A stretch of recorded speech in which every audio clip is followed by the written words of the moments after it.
Bienvenue dans le débat. Il est consacré à la guerre en Ukraine au lendemain de cette annonce surprise des États-Unis, le retrait des antimissiles aux Ukrainiens. Un coup dur pour Kiev alors que la Russie intensifie ses frappes sur les villes.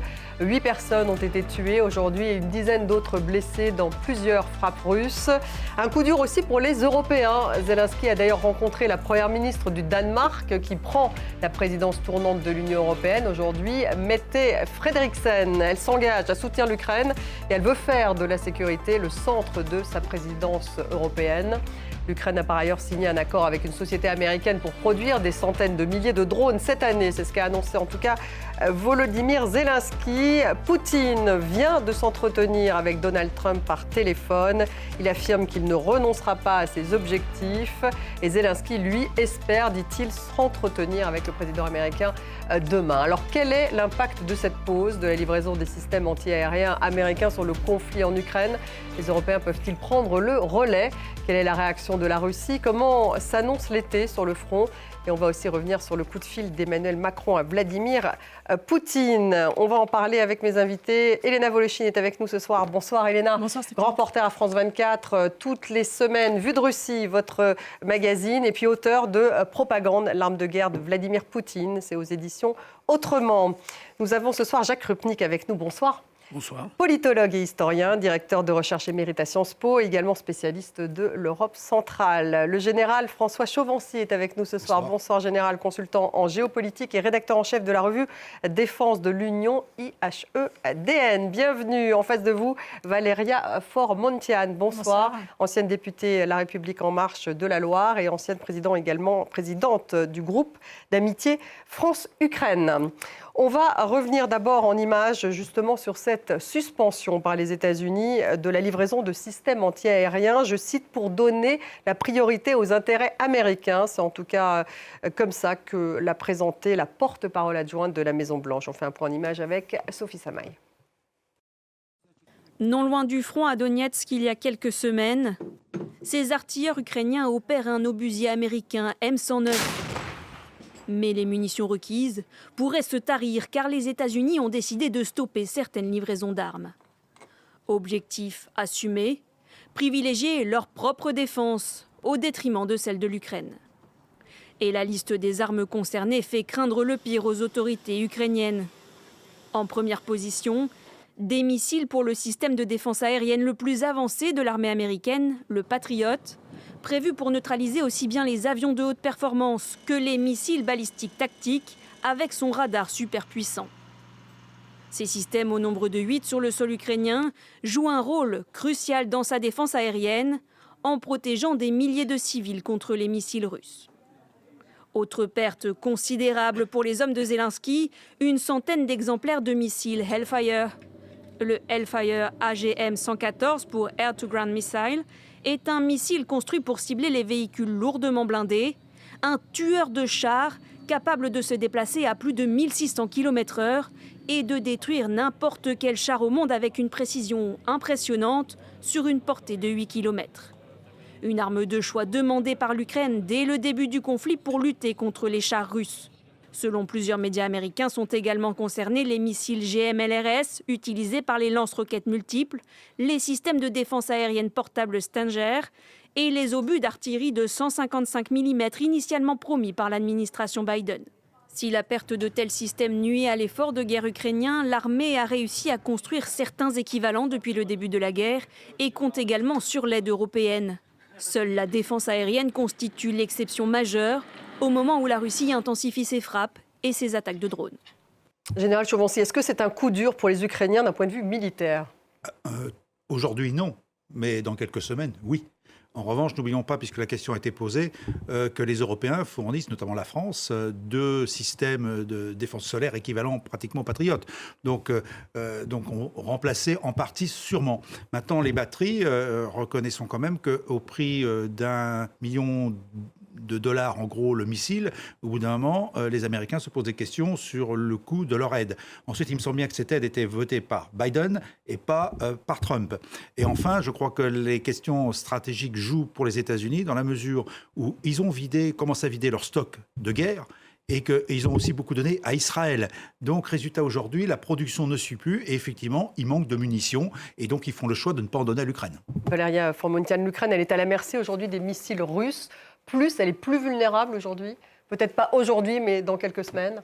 Il faut déjà que cette décision soit confirmée et je ne pense pas que le Congrès américain soit aligné complètement avec cette décision portée par la Maison-Blanche parce que pour le coup, ils ont toujours manifesté un intérêt à soutenir l'Ukraine dans la guerre. Ensuite, effectivement... Donc vous avez un espoir que ça ne soit pas appliqué? J'ai un espoir que ce ne soit pas appliqué en effet. Et d'autre part, on a un vrai sujet parce que ces engins anti-aériens protègent principalement les civils et les installations civiles. Aujourd'hui, ça ne changera pas grand-chose sur le front à proprement parler, parce que sur le front, ce sont d'autres outils qui sont utilisés. Mais tout ce qui va être défense anti-aérienne qui manquera cruellement va faire des morts civiles en nombre, ce que Trump voulait absolument éviter. Donc il y a une forme de court-termisme de la part de la Maison-Blanche à dire attendez, il faut qu'on fasse des économies de bout de chandelle, mais la réalité du terrain va vite les rattraper, puisque d'un côté, Trump veut instaurer la paix et donc ne veut pas plus protéger les civils. Il y a une certaine contradiction dans sa démarche. Réaction de la Russie, en tout cas, on va écouter le porte-parole du Kremlin. Nous pensons que cette décision s'explique par le manque et la pénurie d'armes dans les entrepôts. Quoi qu'il en soit, moins l'Ukraine recevra d'armes, plus la fin de l'opération militaire spéciale approchera. Elena Voloshin, une bonne façon de dire que la Russie exulte? Oui, en fait, c'est logique. Moins l'Ukraine reçoit d'armement, moins elle peut combattre la Russie, et donc plus vite la Russie va gagner la guerre. C'est ça que veut dire Vladimir Poutine par le biais de Peskov, puisque c'est son porte-parole. Moi, je ne peux pas m'empêcher de penser, de me rappeler de cet épisode au début de la guerre, en 2022, lorsque j'étais sur un toit de Kiev avec une brigade de défense antiaérienne qui abattait quasiment les missiles russes qui volaient sur la capitale à la main, par des missiles antiaériens portés par des humains. Et le commandant me disait, mais en fait, aujourd'hui, Kiev est protégé parce qu'on a 4 batteries de patriotes autour de Kiev. Et au même moment, il y avait des missiles longue portée qui s'abattaient sur Odessa, sur Kharkiv, voire à quel moment, à l'est, au début de la guerre, à l'été 2022. Et en fait, ils étaient justement en train de demander aux Américains de livrer davantage de ces systèmes. Et donc, on voit qu'il y en a 4 de plus qui sont arrivés depuis. Et en fait, c'est vraiment une aide cruciale parce qu'on voit que d'un côté, ce sont vraiment des missiles qui permettent de traquer les missiles russes qui arrivent par l'effet de chaleur, pour peu qu'ils soient aussi dotés d'intelligence artificielle qui leur permettent de reconnaître les cibles de façon plus automatique. Ce sont des choses qui sont extrêmement efficaces. Et on voit que de l'autre côté, eh bien, la Russie, elle a démultiplié ses capacités offensives de frappe longue portée. On a des frappes ces derniers jours, on l'a vu ces dernières semaines sur l'Ukraine, d'une ampleur qu'on n'a pas constatée depuis le début de ce conflit. Plus de 400 drones envoyés en une nuit. Donc imaginez d'un côté la Russie qui augmente de plusieurs kilomètres carrés une usine de fabrication de drones à Kazan. Ça a été trouvé par le renseignement militaire occidental, britannique je crois. Et de l'autre côté, eh bien, les Américains qui cessent de fournir une défense antiaérienne. On va avoir en fait de plus en plus de morts civiles et évidemment un avantage qui est déjà tactique sur le front. Évidemment, ce sont d'autres armements, mais néanmoins on voit que la Russie gagne du terrain et en plus une capacité à terroriser la population, les villes ukrainiennes, à frapper en profondeur, à mettre à mal les capacités logistiques de l'Ukraine. En fait, c'est vrai que pour les Ukrainiens, c'est assez difficile. C'est un vrai coup dur. Jacques Rupnik, est-ce que cette décision américaine est aussi un coup dur finalement pour les Européens? Est-ce qu'ils vont pouvoir compenser justement cette absence, enfin ces armes qui n'arriveront plus à Kiev? Alors, c'est la grande question. C'est un coup dur pour les Ukrainiens dans l'immédiat. Et on comprend que Trump fait cette annonce juste avant de téléphoner à Poutine. Vous voyez le lien. Donc, s'il veut se remettre en avant comme un négociateur possible d'une paix qu'il avait annoncée et qui n'est pas venu, bon, c'est dans ce contexte qu'on peut le prendre. Mais inévitablement, ça pose la question, c'est aux Européens maintenant de prendre la relève. Et ce que l'on a vu avec la présidence danoise, la présidence polonaise vient de se terminer, et je rappelle que la présidence polonaise avait comme objectif numéro 1 la sécurité de l'Europe qu'elle ne séparait pas de la sécurité de l'Ukraine. Donc la sécurité de l'Europe, c'est aussi la priorité du Danemark. Et voilà, c'est tout de suite ce qu'on a entendu. Symboliquement, le premier jour en fonction, la présidence danoise, elle reçoit Zelensky, le président ukrainien. Donc symboliquement, c'est fort, mais évidemment, il faut avoir ensuite la capacité de véritablement prendre le relais du déclin du soutien américain. Mais on était prévenus, on le savait. Donc voilà, il faut maintenant pas seulement le soutien politique, mais il faut qu'il y ait la capacité de l'industrie militaire européenne à véritablement fournir ce qui est nécessaire. Et là, ça demande une coordination, ça demande de dépasser toute une série de blocages que l'on connaît bien en Europe, mais que l'on doit surmonter parce que voilà, il y a urgence.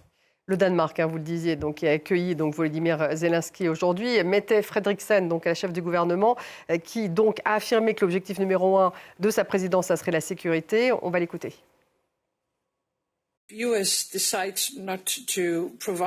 Si les États-Unis décident de ne pas fournir à l'Ukraine ce dont elle a besoin, ce serait un grave revers pour l'Ukraine, pour l'Europe et pour l'OTAN. Car, comme nous l'avons déjà dit, la guerre en Ukraine ne concerne pas que l'Ukraine. Il s'agit d'une guerre qui concerne l'avenir de l'Europe. Elle le dit, un revers pour l'Europe. Absolument. Parce que, effectivement, c'est la menace russe. Donc, c'est ça qu'elle met en avant. C'est la menace russe. Et vous savez que les Danois, comme tous les Nordiques d'ailleurs, sont aux avant-postes dans le soutien à l'Ukraine. Quand on parle aujourd'hui du réveil européen ou que peut faire l'Europe, ce n'est pas l'Union européenne en tant que telle, bien que Mme von der Leyen soit à côté de la Première ministre danoise, mais c'est la coalition, ce qu'on appelle la coalition des volontaires, qui s'est mise en place depuis quelques mois avec la France, la Grande-Bretagne, les pays d'Europe centrale, l'Allemagne bien entendu, et les Nordiques. Et donc, la présidence danoise fait partie de ce soutien des pays nordiques à l'Ukraine et elle le traduit au plan européen. Alors justement, Général Chauvency, est-ce que les Européens peuvent compenser cette pause américaine ? On sait qu'il y a donc ce 5% de PIB de dépenses à la fois dans la sécurité et du côté militaire, mais ce n'est pas quand même pour tout de suite.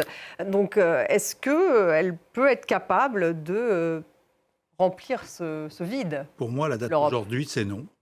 Parce que pour construire une industrie d'armement et produire des armes, il faut du temps. Il faut monter les usines, monter une nouvelle chaîne de production, assurer le financement, parce qu'on parle effectivement de 3% du PIB pour cela sur les 5. Pour l'instant, le financement, on ne le voit pas partout.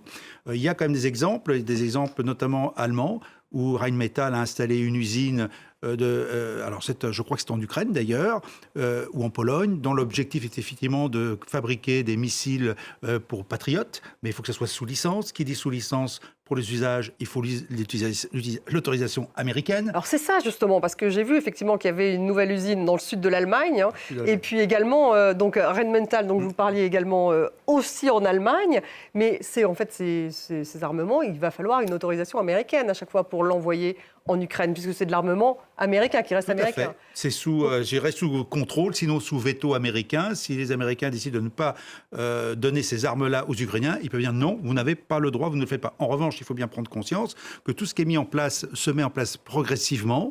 Il ne faut pas croire que rien n'est fait, même si j'ai dit non. C'est vrai, c'est non dans l'immédiat. Mais dans le temps, petit à petit, l'industrie d'armement va se mettre en place. Alors, on va voir s'il n'y aura pas des concurrences intra-européennes, ne les oublions pas. Alors, c'est la France et l'Italie, manifestement, qui déploient un certain nombre de ce dispositif, de ces systèmes de défense. Oui, tout à fait. Donc, les SMTP. Voilà, ce sont des seules aires moyenne portée. On en a livré deux systèmes. Maintenant, l'armée française n'en a que 8. Donc déjà, on en a donné un et peut-être un deuxième, je ne suis pas sûr. Donc vous voyez, on a des moyens très limités. Maintenant, nous sommes dans une course contre le temps. C'est-à-dire que nous sommes dans cette montée en puissance de l'Europe de la défense, ou la défense de l'Europe, à voir, mais il faudra au moins 1 an ou 2 ans avant qu'on soit efficace. En l'occurrence, ça veut dire que pendant ce temps, la Russie a les mains libres. Donc c'est quand même très inquiétant, Valéria.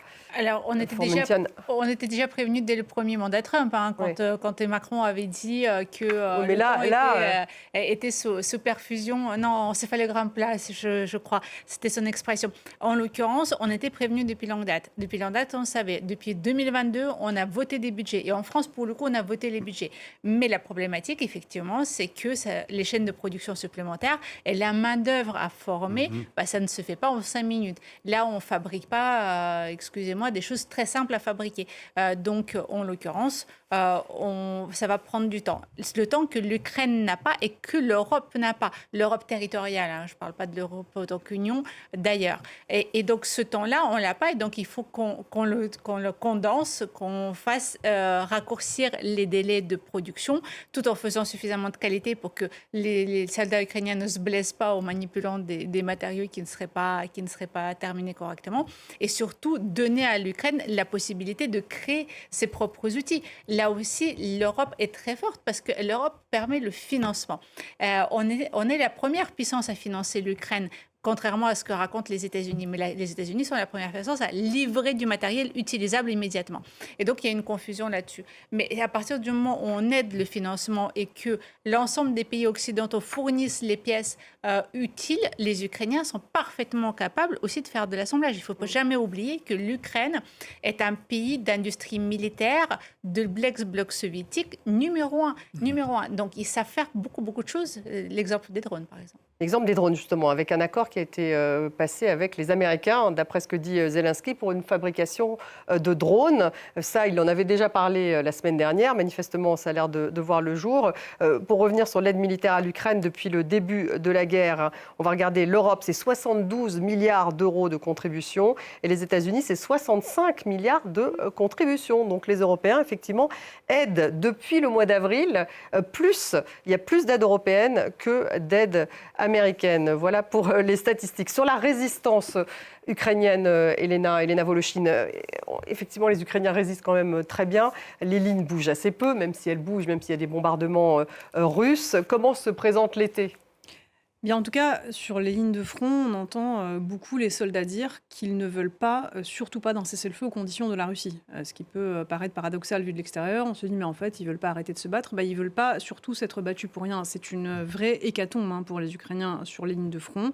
Il y a vraiment des centaines de morts par jour. Les hôpitaux militaires qui sont situés un petit peu en arrière des lignes voient arriver soldats blessés sur soldats blessés qui succombent les uns après les autres. Donc, c'est vraiment dramatique, c'est terrible. Il n'y a pas de relève parce qu'on a envie toujours en Ukraine de préserver les jeunes. Donc on envoie des plus âgés combattre. On voit ces images qui sont parfois impressionnantes des mobilisations forcées, mais enfin, il y a quand même aussi une volonté de préserver la génération des 18-25 ans. Et d'avoir les plus âgés qui combattent et qui aussi se sacrifient volontairement pour justement préserver les jeunes. Donc on a vraiment toujours cet effort de guerre, cette idée qu'on résiste pour son existence, qu'on est dans une lutte pour sa survie. Mais évidemment, à chaque annonce de ce type, et même ça on n'a pas l'impression que ça entame le moral et la détermination des Ukrainiens. Enfin, ils sont dans plus de 3 ans d'une guerre quand même, et qui est vraiment une guerre existentielle, parce qu'ils ont conscience que si demain c'est la Russie qui impose ses règles, ce que veut encore une fois Vladimir Poutine, il faut toujours en revenir à cela, c'est non pas seulement entériner ses conquêtes territoriales dans des territoires où il a vraiment assis des régimes de terreur, où on réprime toute voix qui serait pro-ukrainienne et critique du Kremlin, mais au-delà de ça, il veut vraiment imposer un changement de régime en Ukraine. Or, aujourd'hui, pour les Ukrainiens, c'est complètement impensable, impossible, d'autant plus depuis cette guerre d'agression depuis 2022, où le pays lutte pour sa survie. Donc on a vraiment conscience, en fait, en Ukraine, je pense aujourd'hui, alors je n'aime pas parler encore une fois au nom des Ukrainiens, mais j'ai quand même beaucoup d'interlocuteurs sur place, on a l'impression aujourd'hui que les Ukrainiens savent qu'ils n'ont pas d'autre choix, ils sont complètement déterminés à continuer, et surtout, et on le voit avec Volodymyr Zelensky qui va au Danemark, c'est un appel aux Européens vraiment à les soutenir, à surtout pas les lâcher aujourd'hui. Et les Européens doivent rester unis. En fait, ça reste quand même la question, parce qu'on sait que Orban n'est pas du tout favorable. Il y a 2 choses, juste pour rebondir là-dessus. Il y avait l'hypothèse, au moment de l'arrivée de Trump, qui disait « je vais régler ça très vite », l'hypothèse d'un cessez-le-feu auquel, en gros, lâchage de l'Ukraine, on l'a vu à la Maison-Blanche, la séance diffusée en direct que tout le monde a vu, donc lâchage de l'Ukraine pour les amener à faire des concessions. Et en gros, l'idée c'était, voilà, on connaît la Crimée plus les 4 régions, les 4 oblasts. Ça, c'était l'idée du cessez-le-feu. Mais pour que ce cessez-le-feu soit acceptable aux Ukrainiens, pas une concession sur l'intégrité territoriale de l'Ukraine. Je parle du cessez-le-feu qui peut être provisoire. Mais il faudrait entendre quelque chose d'autre du côté de Moscou. Or, qu'est-ce qu'on a entendu encore le 20 juin, c'est pas vieux, Poutine dit l'Ukraine, c'est la Russie. Les Ukrainiens sont des Russes. En gros, les Ukrainiens sont des Russes qui s'ignorent. Et il prolonge et dit là où il y a des soldats russes, là où il y a les bottes des soldats russes, c'est la Russie. Bon. Vous allez négocier dans un tel contexte, je crois qu'il n'y a pas grand-chose. C'est difficile pour les Ukrainiens de dire « Ah, on vient d'entendre Vladimir Poutine, on va aller négocier ». C'est très, très difficile dans ces conditions d'expliquer à la population ukrainienne qu'après tous les sacrifices qui ont été mentionnés, on va aller se mettre à table avec quelqu'un qui ne veut absolument aucune concession. Donc. Et qui dit donc à la suite de ce coup de fil avec Donald Trump qu'il ne renoncera pas à ses objectifs. Donc là, tels sont ses objectifs. Donc il n'y a pas véritablement de place à une discussion avec les Ukrainiens. Même si Zelensky dit d'ailleurs qu'il voudrait parler à Trump encore demain. Oui. Il attend le débrief de l'échange entre Trump et Poutine. Et Poutine est très clair depuis le départ. Ce qui l'a conduit à la guerre, c'est le régime nazi en Ukraine, donc il faut le changer.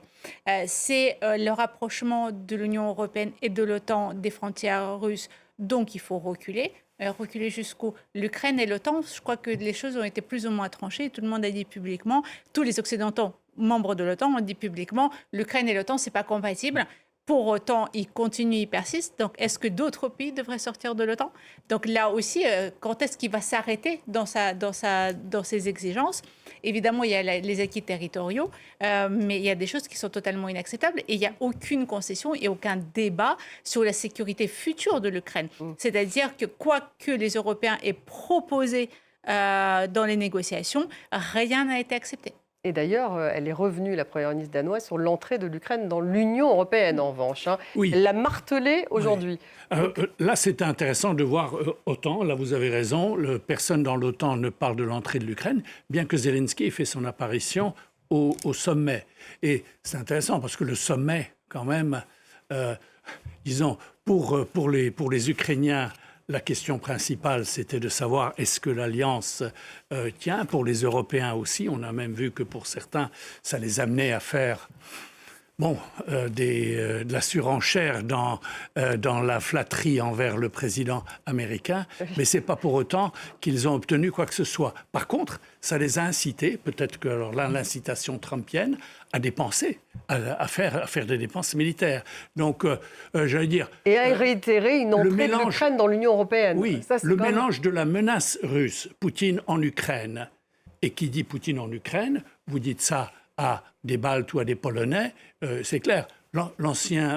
Eux se préparent à une guerre contre la Russie. Kaczynski, le leader du PiS, le parti d'opposition polonais, il est allé en 2008 en Géorgie au moment de l'invasion russe de la Géorgie. Et il est allé tout de suite après et il a dit aujourd'hui la Géorgie, demain l'Ukraine, après-demain nous, les Baltes, etc. Donc il y avait chez certains en Europe de l'Est la conscience que ce qui se joue en Géorgie, maintenant en Ukraine, peut aussi les concerner et donc concerne l'Europe.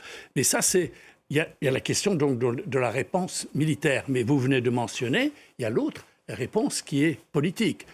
L'accélérer la possible adhésion de l'Ukraine à l'Union européenne. Et là, il faut tout réinventer parce que ça ne fait pas l'unanimité, Jacques Rupnik. On sait par exemple que la Hongrie s'y oppose farouchement. Est-ce qu'il pourrait rentrer... Oui, mais la Hongrie n'est pas seule à décider. Elle peut être amenée. Et puis la Hongrie a des élections dans 1 an. Et en ce moment, Viktor Orban est en grande difficulté sur le plan intérieur. Donc, les choses ne sont pas encore jouées. Mais ce qui est très important, c'est ce message politique envers les Ukrainiens, qu'il faudra les faire entrer dans l'Union européenne et par là réinventer ce qu'est l'élargissement de l'Union européenne. Ça ne peut pas être la répétition de l'élargissement des années 90 pour les pays d'Europe centrale. Oui. Ça sera autre chose, c'est à réinventer. C'est à réinventer, à définir d'ailleurs exactement. Oui, mais je crois que pour les Européens, l'idée que l'Ukraine fasse partie de cet ensemble, politiquement, psychologiquement, c'est très important, même si ça n'a pas la dimension militaire au sens étroit.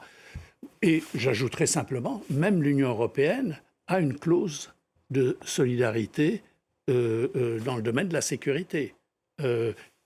qui n'a pas la même charge. Donc c'est un vrai signe de soutien à l'Ukraine. Général Chovancy, pour en revenir un peu à la ligne de front cet été, justement, sans cette aide américaine, est-ce que ça risque d'être plus meurtrier pour les Ukrainiens ? C'est déjà très meurtrier, d'ailleurs, pour les deux camps, parce que d'après ce qu'il remonte du terrain, c'est la meilleure saison, entre guillemets, pour se battre. Le terrain est quand même dégagé, c'est l'été, la chaleur est là, certainement, les terrains sont secs, les blindés pourraient circuler s'il n'y avait pas d'énormes champs de tir qui les détruisent avant. Donc non, aujourd'hui, je crois que la Russie profite de l'opportunité pour essayer d'avancer le plus possible. Les combats ont lieu et permettent aux Russes d'avancer, mais les Ukrainiens, effectivement, se défendent et retardent d'autant qu'ils peuvent la progression russe. Mais l'objectif des Russes aujourd'hui, c'est qu'à mon avis, jusqu'à l'automne, qu'on le dit presque chaque année maintenant, jusqu'à l'automne, il s'agit d'engranger le maximum de kilomètres carrés et, dans le cas de négociation, pouvoir le mettre sur la table. Mais pour l'instant, il y a quand même une poussée russe réelle avec des adaptations de tactique, une suprématie de l'artillerie. On a quand même, effectivement, à terme, dans quelques semaines, peut-être l'effet de ces annulations de soutien américain. Donc, effectivement, ça va être très difficile pour les Ukrainiens. Mais pour l'instant, constatons quand même que ça tient, qu'il y a des contre-attaques localisées du côté ukrainien sur certaines parties du champ de bataille, mais que dans d'autres points... Et même en Russie, d'ailleurs. Même en Russie, mais que sur d'autres points, les Russes avancent. Et qu'effectivement, les pertes dans cette affaire-là, on a l'impression que les pertes ne sont pas négligeables. Alors, il y avait un chiffre aujourd'hui intéressant quand même, qu'il faut quand même citer du côté ukrainien, c'est dans Le Monde, je crois, où on évoque quand même 60 000 soldats ukrainiens appareillés. Ça veut dire qu'aujourd'hui, les dégâts sur les troupes sont phénoménales. Et de l'autre côté, ça va être pareil, sauf qu'ils sont peut-être moins appareillés. 60 000 combattants qui ne le sont plus parce qu'ils ont été appareillés, parce qu'ils ont été mutilés. C'est ça le prix de cette guerre dont il faut bien se rappeler. Plus elle dure, plus, je dirais, le capital humain, même si ce n'était pas un joli terme, se perd, et que finalement, ça va être très difficile après la guerre dans le cadre de la reconstruction. Le renseignement américain reste pour le moment lié à l'Ukraine ? Alors, c'est contradictoire.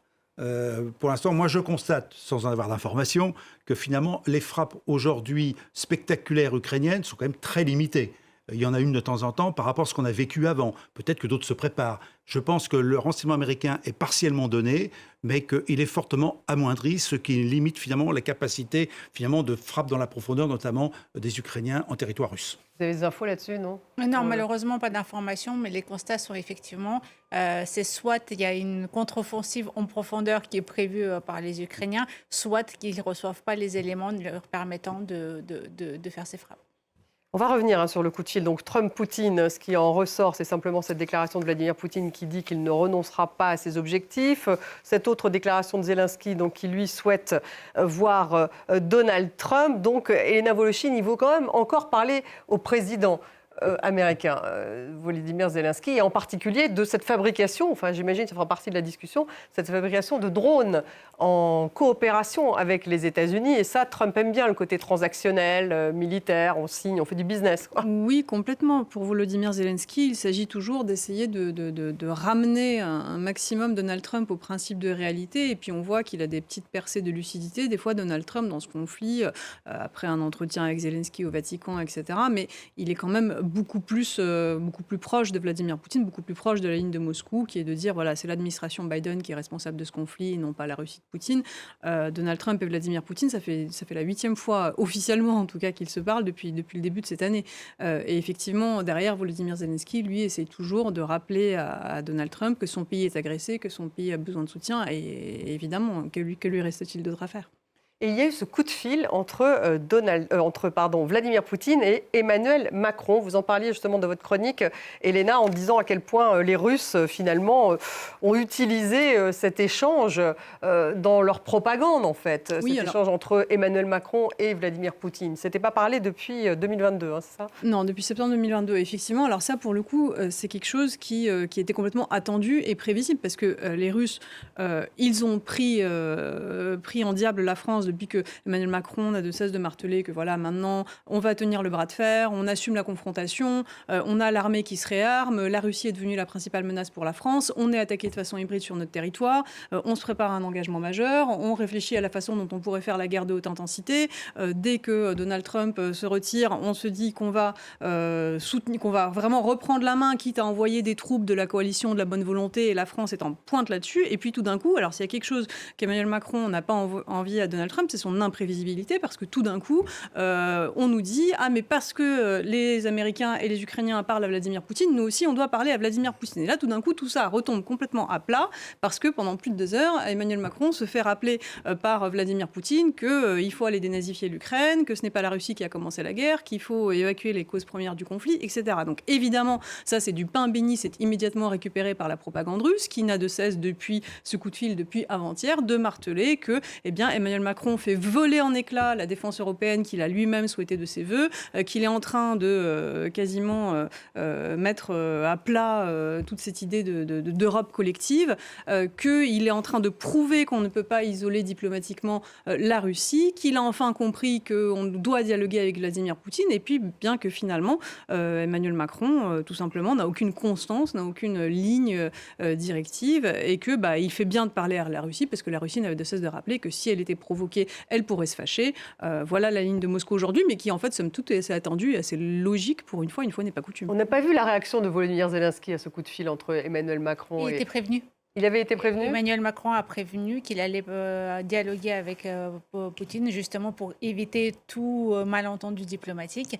Et la base de la discussion, c'était quand même l'Iran, hein, c'était pas l'Ukraine. À la base, c'était l'Iran. Donc, du coup, la Russie profite pour faire sa propagande comme d'habitude, mais en l'occurrence, ils n'ont pas parlé pendant 2 heures de l'Ukraine. Clairement, il y a un traitement de l'information by Russie de manière assez extravagante, comme d'habitude, aucune surprise en la matière. En tout cas, le chancelier allemand, lui, refuse de parler à Vladimir Poutine, donc ça a créé un peu de tension, bien utilisée d'ailleurs par le Kremlin. Le président français s'est intercalé, si j'ose dire, dans les coups de fil Trump-Poutine. Ça peut avoir, mais la principale raison, ça vient d'être mentionné, c'est l'Iran, la situation de l'Iran et la prolifération nucléaire. Il n'est pas dans l'intérêt ni de la France ni de la Russie que l'Iran devienne une puissance nucléaire. Donc là, il y a un terrain de convergence. Et c'est en ce sens que la conversation maintenant, Poutine avec Macron, n'est pas du tout la répétition de ce qu'on a eu il y a 3 ans. Il y a 3 ans, on se souvient, le président français téléphonait pour essayer de dissuader la Russie de commettre l'irréparable. Ça a lassé et ça a mené nulle part. Là, je pense qu'on est dans un contexte différent. Le sujet, c'est l'Iran, la prolifération nucléaire et un terrain de convergence.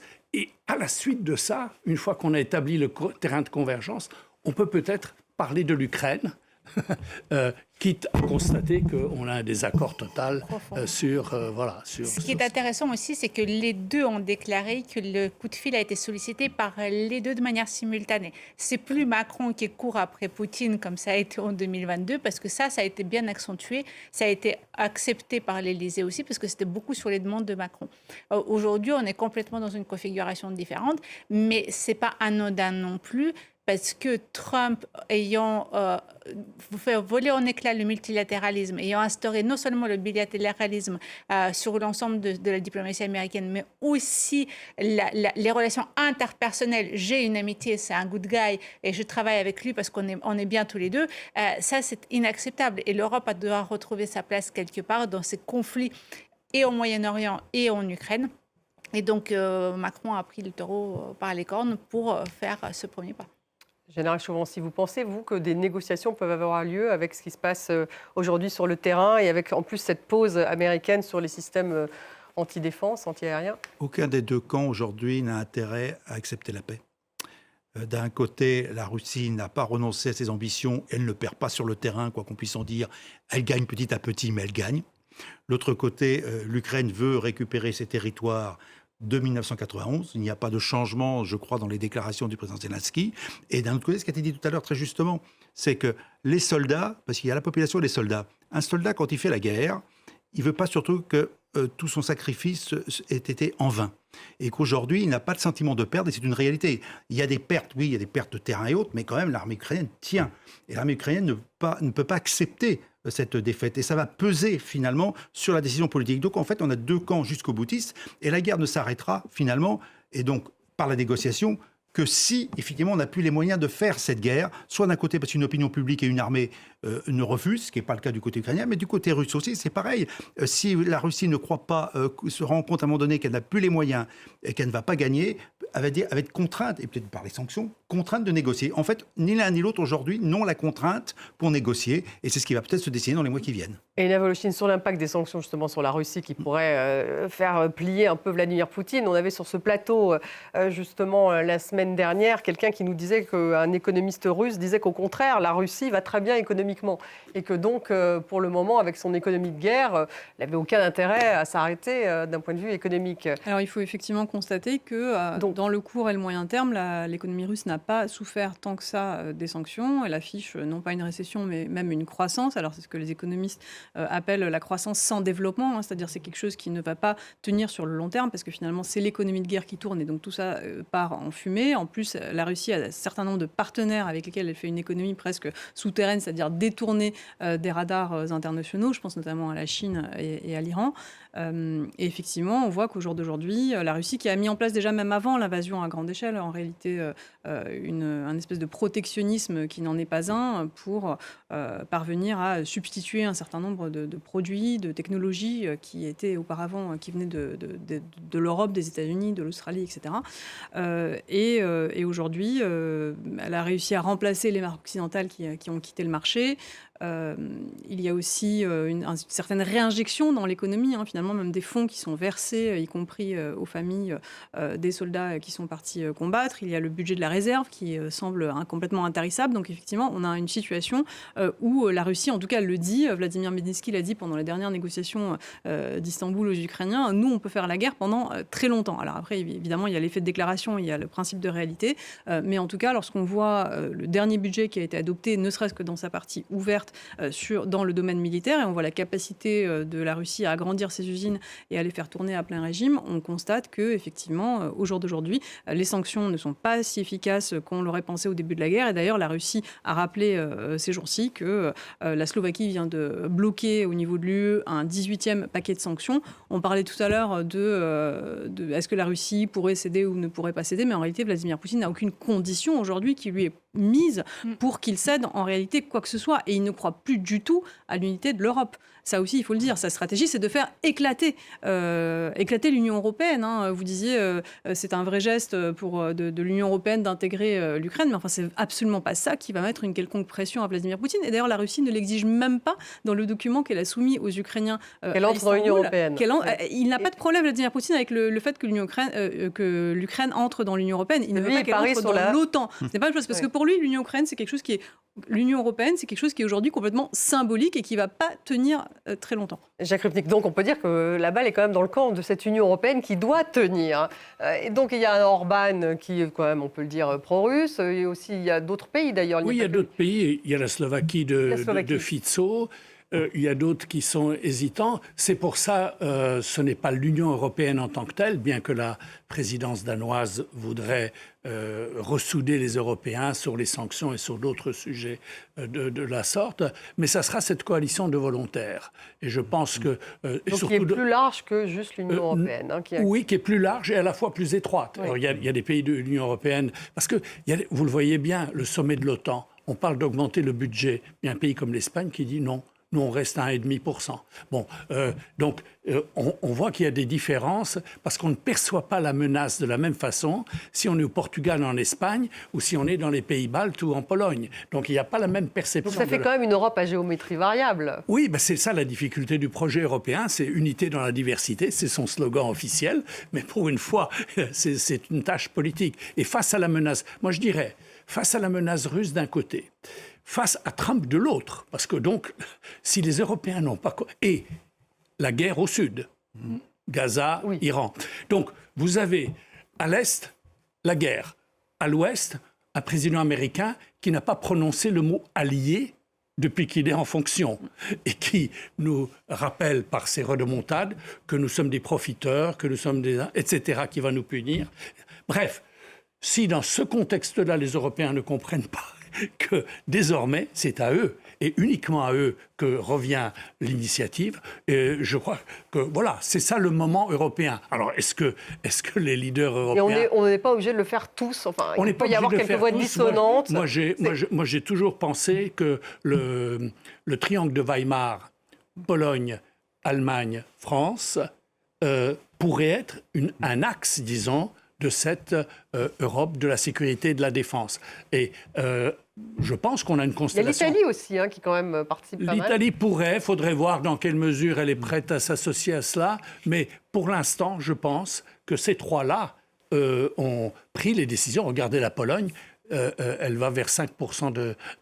elle n'a pas attendu Trump pour... Et là, vous le voyez, cet axe se dessiner, ce Macron... Mais disons, il y a une Merz. constellation favorable, parce qu'il y a un gouvernement, il y a Donald Tusk en Pologne, qui vient de terminer sa présidence. Lui, il est vraiment aux avant-postes du soutien à l'Ukraine. Il y a maintenant un nouveau chancelier allemand qui dit, en quelque sorte, on se débarrasse des illusions du passé, véritablement, on compte sur une riposte européenne.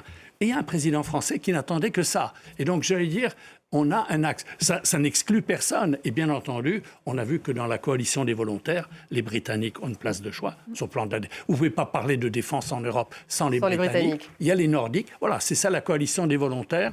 Et je pense que, voilà, le contexte, Poutine-Trump, la guerre au Sud, plus cette coalition de volontaires... Il y a un momentum. Voilà. Général Chauvency, vous êtes d'accord avec ça?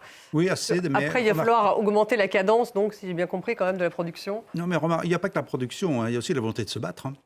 Est-ce qu'on peut demander aux Européens d'aller se battre pour l'Ukraine? Il faut mettre les pieds dans le plat quand même, parce que pour l'instant, ce n'est pas le sentiment qu'on a. Que les politiques disent on veut bien envoyer nos armées, pourquoi pas? Mais est-ce que les citoyens allemands, français et autres ont envie d'aller se battre pour l'Ukraine à un moment ou à un autre? C'est une question qu'on peut quand même poser. Ensuite, c'est vrai qu'on n'en est pas là. Il faut poser les choses en termes de sécurité. La sécurité, ce n'est pas uniquement produire des armes. C'est aussi être capable de défendre la terre que l'on veut défendre.